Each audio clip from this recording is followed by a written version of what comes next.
Bismillahirrahmanirrahim. Assalamualaikum warahmatullahi wabarakatuh. Perkenalkan, nama saya Diva Alfia Salsabila dengan NIM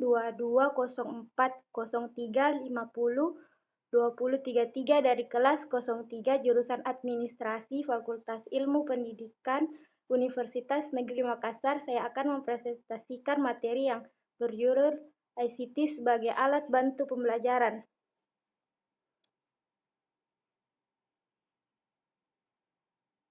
Dengan menyebut nama Allah Subhanahu wa Ta'ala yang Maha Pengasih lagi Maha Penyayang, kami panjatkan puja dan puji syukur atas kehadiratnya yang telah melimpahkan rahmat hidayah dan inayahnya kepada kami, sehingga kami dapat menyelesaikan makalah ini.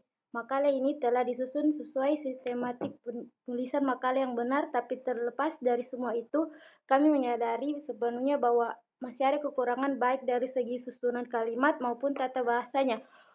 Oleh karena itu, dengan tangan terbuka kami menerima segala kritik dan saran dari para pembaca agar dapat memperbaiki makalah ICT ini.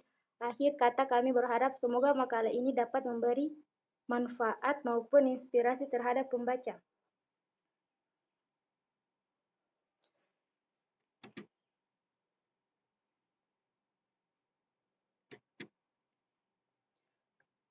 Pengertian teknologi informasi dan komunikasi. Pengertian teknologi menurut Fauzia dan Hedin 2010/4 teknologi adalah pengetahuan tata cara pemakaian jenis-jenis perangkat teknik, baik perangkat keras maupun perangkat lunak komputer yang digunakan manusia untuk memecahkan masalah sehingga peralatan teknik yang digunakan dapat bekerja secara efektif dan efisien. Menurut Munir, teknologi pada hakikatnya adalah alat untuk memberi nilai tambah dan menghasilkan produk yang bermanfaat. Sedangkan menurut Kadir, teknologi mencakup perangkat keras dan perangkat lunak yang digunakan untuk melaksanakan tugas memproses data, yaitu penangkap, mentransmisikan, menyimpan, mengambil, memanipulasi, dan mengumpulkan data. Yang kedua, pengertian teknologi informasi adalah suatu bidang ilmu pengetahuan yang perkembangan mengalami peningkatan pesat dari tahun ke tahun. Teknologi informasi merupakan ilmu pengetahuan yang mencakup berbagai hal seperti sistem hardware dan software, sistem informasi manajemen, sistem telekomunikasi, dan lain-lainnya. Menurut Harinisi, teknologi informasi meliputi segala hal yang berkaitan dengan proses penggunaan sebagai alat bantu manipulasi dan pengolahan informasi. Adapun menurut Information Technology Association of America, teknologi informasi adalah suatu perancang pengembangan, implementasi, studi, dukungan, atau manajemen sistem informasi berbasis komputer, khususnya aplikasi perangkat keras dan perangkat lunak komputer untuk mengubah, menyimpan, melindungi proses, mentransmisi, dan memperoleh informasi secara aman. Yang ketiga, pengertian teknologi komunikasi. Pada dasarnya, yang dimaksud dengan teknologi komunikasi adalah seperangkat alat penambah kemampuan orang dalam berkomunikasi atau berangkat dari sistem hasil rekayasa manusia yang digunakan sebagai media transmisi atau pemindahan dan menyampaikan ide, pesan, atau gagasan kepada orang lain. Sehingga dapat disimpulkan bahwa teknologi komunikasi adalah sistem elektronik yang digunakan untuk berkomunikasi antar individu atau kelompok. Teknologi komunikasi memfasilitasi komunikasi antar individu dan antar kelompok yang dapat dilakukan tanpa harus bertemu langsung di lokasi yang sama. Bentuknya dapat berupa telepon, fax, radio, televisi, email, web, dan lain sebagainya. Yang keempat, menurut teknologi informasi dan komunikasi. Menurut Fauzia dan Hedwin, pengertian teknologi informasi dan komunikasi adalah teknologi yang digunakan untuk menangani informasi dan membantu cara komunikasi, pengolahan informasi dengan bantuan komputer untuk mengkonfirmasikan, mengubah, menyimpan, mengolah, mengirim, dan menerima informasi. Menurut Munir, teknologi informasi dan komunikasi adalah berbagai aspek yang melibatkan teknologi, rekayasa teknik, dan teknik pengolahan dalam pengendalian dan memproses informasi serta penggunaannya dalam komputerisasi berbagai aspek kehidupan yang berkaitan dengan sosial, ekonomi, pendidikan, dan kebudayaan. Adapun Munir, definisi lain tentang teknologi informasi dan komunikasi yaitu suatu teknik yang digunakan untuk mengelola, memproses, mendapatkan, menyusun, dan memanipulasi data dengan berbagai cara sehingga dihasilkan informasi yang berkualitas. Informasi berkualitas yaitu informasi yang relevan, akurat, dan tepat waktu. Informasi tersebut digunakan untuk keperluan pribadi maupun kelompok seperti bisnis, pemerintahan, dan organisasi yang digunakan untuk langkah strategis dalam pengambilan keputusan. Berdasarkan beberapa uraian di atas, maka dapat disimpulkan bahwa teknologi informasi dan komunikasi adalah teknologi yang digunakan dalam proses untuk mendapatkan, menyusun, menyimpan, memanipulasi, dan mengolah data atau informasi agar dihasilkan data yang relevan, akurat, dan tepat waktu untuk individu maupun kelompok.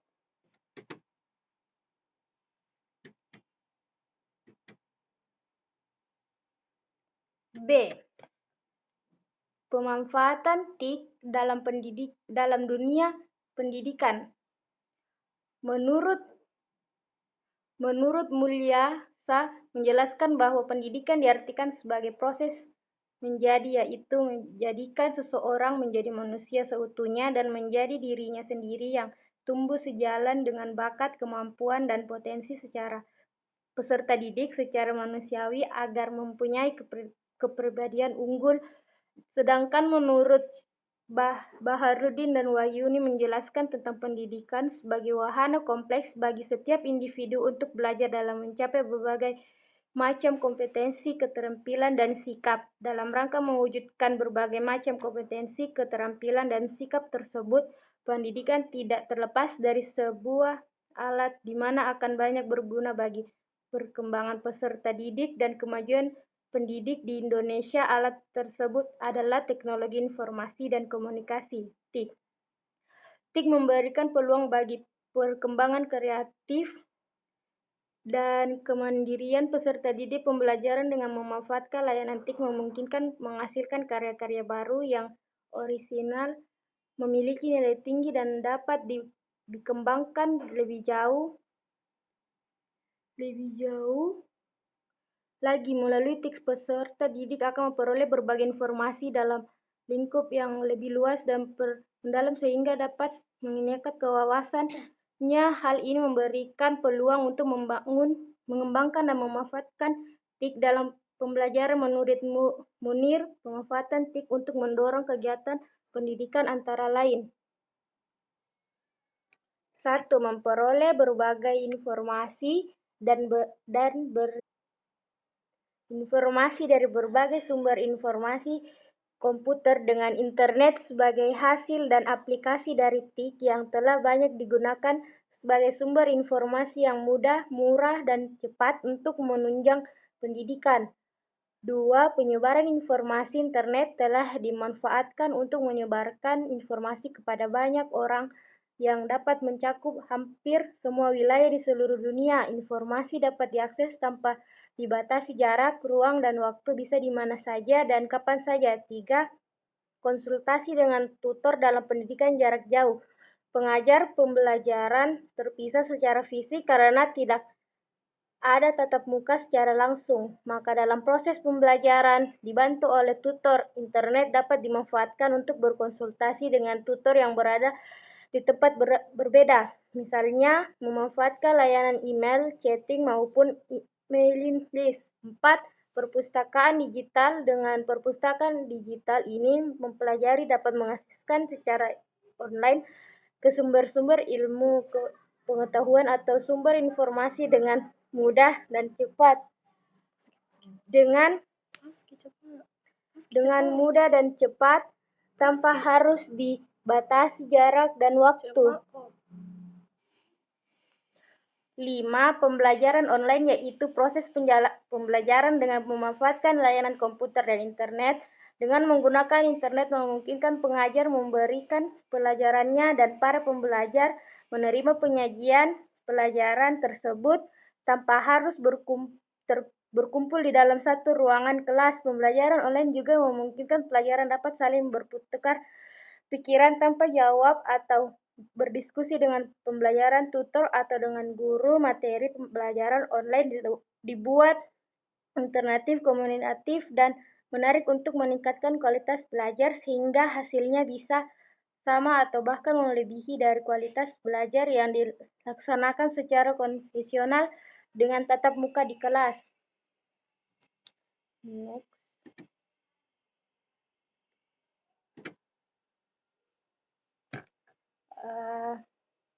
Pembahasan alat bantu guru. Animasi peristiwa menurut Heinichi dan Molenda dalam Robinson Situmorang, pembelajaran menjadi lebih menarik dan video. Penggunaan media tersebut dapat menarik perhatian siswa bila dibandingkan dengan penjelasan secara deskripsi secara lisan. Guru dapat menciptakan berbagai kegiatan yang variatif dan mengaktifkan siswa melalui foto ataupun gambar objek yang dibahas. Yang kedua, alat uji siswa. Selama ini, guru melakukan penilaian hasil belajar atau tes hasil belajar siswa menggunakan cara konvensional, yaitu berbasis kertas atau paper-based test. Kelemahan paper-based test atau paper and pencil test diantaranya pengaduan logistik berupa kertas dan pengganti soal. Yang ketiga, sumber referensi ajar. Pemberdayaan teknologi informasi dan komunikasi dalam mengajar merupakan pemberdayaan unsur kekuatan luar yang mengakibatkan munculnya sumber pembelajaran yang luar biasa.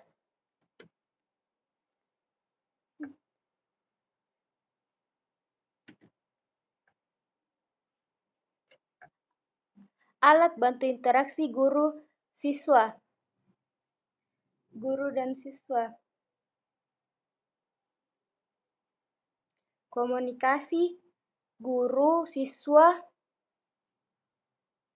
yang terjadi antara guru dan murid dalam proses belajar mengajar merupakan hal penting yang menentukan kelancaran dan tercapainya tujuan pendidikan. Seperti yang diketahui, proses belajar mengajar merupakan proses transfer ilmu dan pendidikan dari guru kepada pengajar, merupakan proses transfer ilmu dan pendidikan dari guru kepada murid sehingga si murid bisa menjadi orang yang cerdas secara akademis dan terdidik. 2. Kolaborasi kelompok studi. Dalam pembelajaran kolaborasi dengan sarana pendukung komputer, para ahli memberikan beberapa contoh prinsip pembelajaran sebagai berikut. 1. Praktis. Teman sejawat diminta untuk mengaplikasikan tujuan yang akan dicapai pada masalah khusus. 2. Socratic learning. Peserta didik dihadapkan pada sejumlah pertanyaan bahan ajar di mana peserta diminta untuk membuat hipotesis. 3. Learning by teaching metodologi yang mendukung pengajar melalui sistem komputer di mana peserta membuat simulasi belajar yang bervariasi. Dan yang ketiga, manajemen kelas terpadu. Seorang pengajar profesional perlu membekali diri dengan berbagai keahlian dan pengetahuan untuk menghasilkan proses belajar mengajar yang efektif pada setiap tahap yang didalaminya.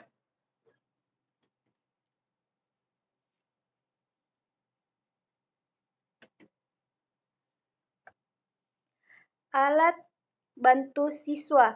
Pertama, buku interaktif. Pembelajaran yang efektif adalah yang memanfaatkan teknologi informasi dan komunikasi secara optimal dalam proses pembelajarannya sebagai alat bantu. Salah satu pemanfaat teknologi informasi dan komunikasi dalam pembelajaran adalah dengan memanfaatkan e-learning. Dengan demikian, pendayugan ICT untuk pendidikan menjadi demikian penting, baik dalam rangka penyelenggaraan tenaga ICT yang andal maupun mendukung proses pembelajaran tatap muka atau jarak jauh. Yang kedua, belajar mandiri. Belajar mandiri adalah suatu cara belajar yang dilakukan oleh peserta didik secara bebas, menentukan tujuan belajar, merencanakan proses belajarnya sendiri. Strategi belajar secara mandiri menggunakan sumber-sumber belajar yang dipilihnya. 3. Latihan soal. Latihan soal juga dapat menggunakan perkembangan ICT dalam dunia pendidikan. Dengan menggunakan ICT, siswa dengan mudah dapat mencari latihan-latihan soal di internet untuk mengukur kemampuan mereka dalam memahami materi yang telah dipelajari, baik pada saat belajar mandiri ataupun belajar secara berkelompok. 4. Media ilustrasi. Media pembelajaran yang berbasis ICT adalah alat yang digunakan untuk mengolah, transfer, dan memuat data atau informasi dari perangkat yang satu dengan perangkat yang lainnya, sehingga proses dalam mengkomunikasikan setiap data atau informasi mudah untuk dipahami dan dicerna dalam proses pembelajaran. Kelima, simulasi pelajaran. Ada beberapa istilah lain untuk kelompok media pembelajaran ini, misalnya simulasi dan permainan peran atau permainan simulasi. Meskipun berbeda-beda, semuanya dapat dikelompokkan ke dalam satu istilah, yaitu permainan. Yang keenam, alat karya siswa. Teknologi informasi dan komunikasi TIK dapat dimanfaatkan oleh siswa dalam proses pembelajaran, misalnya pada saat presentasi di kelas. Mereka dapat menggunakan media seperti proyek atau LCD, PowerPoint, video untuk menghasilkan suatu materi presentasi yang lebih menarik dan tentunya lebih efektif. Selain itu, siswa dapat memanfaatkan teknologi yang ada untuk menciptakan suatu karya yang bermanfaat bagi kehidupan sehari-hari. 7. Komunikasi antar siswa. Perkembangan TIK dapat pula dimanfaatkan peserta didik sebagai media komunikasi, misalnya memanfaatkan jaringan internet untuk chatting dan mailing. Peserta didik dapat berkomunikasi dengan saling bertukar info tentang apa yang sedang dibahas. Tidak hanya komunikasi antar peserta didik dengan guru atau para ahli pun dapat dilakukan dengan cara ini. Seperti didik akan dengan cepat mendapatkan ide yang mengalami diri berbagai kalangan.